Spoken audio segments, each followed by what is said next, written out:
অভাব যে কত বড় এটা যারা অভাবে পড়েছে তারা ছাড়া আর কেউ জানে না।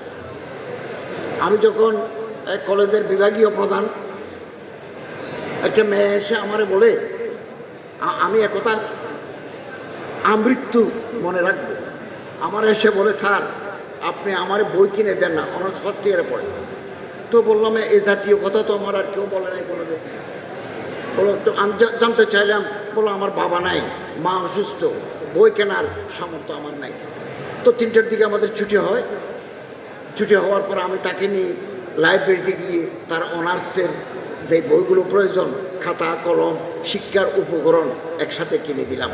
এই জন্য আমি শিক্ষক হওয়ার কারণে যে সমস্ত শিক্ষা প্রতিষ্ঠানে যাই, আমি 2 দিন পরে ইসলামিক ইউনিভার্সিটি চট্টগ্রামে যাব, অ্যালামনাই ইনস্টিটিউশনে ভর্তি করবো। ওখানেও আমার মন্ত্রণালয় থেকে সামান্য আমার এমন খুব বড় নয়, কিন্তু 50 জন অনাথ, দুর্দশাগ্রস্ত, অসচ্ছল ছাত্রের পাশে আমি দাঁড়াতে পারছি, এটাই আমার বড় সাফল্য।